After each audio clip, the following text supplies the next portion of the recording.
They called her aggressive, dangerous, unsuitable for adoption. The shelter had already scheduled her euthanasia, but the cat glaring at me from behind the cage bars wasn't aggressive. She was broken, and I was about to find out just how deep that brokenness went. Her name was Barbara, and her story was devastating. After her owner died, she stayed by his body for almost a week before anyone found them. Can you imagine that kind of loyalty, that kind of grief? When the family finally arrived, they couldn't handle her. They said she was too difficult, too much to deal with. So they dumped her at a shelter where she was immediately labeled a problem cat. I learned about Barbara through Beth Stern's rescue program. The moment I saw her photo, I knew something was different. Yes, her ears were flattened back. Yes, her eyes were full of rage. But underneath that fury, I saw something else. Pain, loss, a soul that had been shattered and was desperately trying to protect what little was left. When they brought Barbara to my house, the shelter volunteer looked at me with genuine concern. "Are you sure? She's bitten 3 handlers. She doesn't let anyone near her." I looked at Barbara, hissing and spitting in her carrier,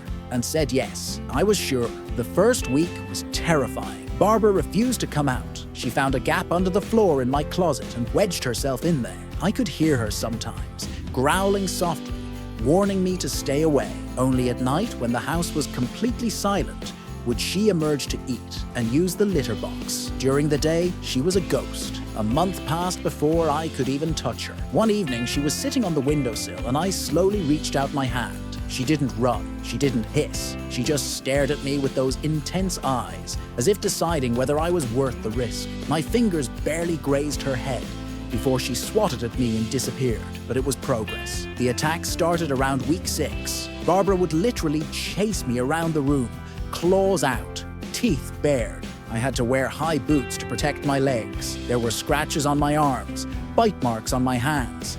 Friends told me to give up. "She's dangerous. You're going to get seriously hurt." But I couldn't abandon her. She'd already been abandoned once. Then came that night. It was 3 a.m. and I woke up to a sound I'd never heard from Barbara before. Purring, soft, gentle, continuous purring. I opened my eyes slowly, afraid to break whatever spell had been cast. And there she was, sitting on my bed, right next to me, her nose pressed against my arm, purring like she'd been doing it her whole life. I didn't move. I barely breathed. We stayed like that for almost an hour. And in that silence, something fundamental shifted between us. She had chosen to trust me. After months of fear and anger and pain, she had decided I was safe. That moment changed everything. From that night on, Barbara transformed. The angry, hissing cat disappeared, replaced by the most affectionate creature I'd ever known. She follows me everywhere now. If I'm working on my laptop, she's at my feet. If I pick up my phone, she physically pushes it away with her paw, demanding attention. This cat who once hid from me now can't stand to be in a different room. But here's what most people don't understand. Barbara only chooses one person. In her previous life, it was her owner. He had her photos all over his office. She was his universe, and he was hers. When he died, her universe collapsed. Now she's chosen me. Only I can touch her. Only I can sleep with her curled against me. If anyone else tries to approach, the old Barbara returns. Ears back, warning growl. That look that says, "Stay away." Barbara is 11 years old now. She's elderly, more fragile with each passing day, but she's also become my partner in something bigger. Together, we've helped rescue and rehome over 50 cats. She sits with me when I interview potential adopters. It's like she understands what we're doing, like she wants to help other cats avoid the pain she went through. People ask me all the time how I transformed such an aggressive cat. But I didn't transform Barbara. I just gave her something she desperately needed. Time, space, patience, and the promise that I would never abandon her. No matter how hard things got, she taught me you can't demand love from an animal.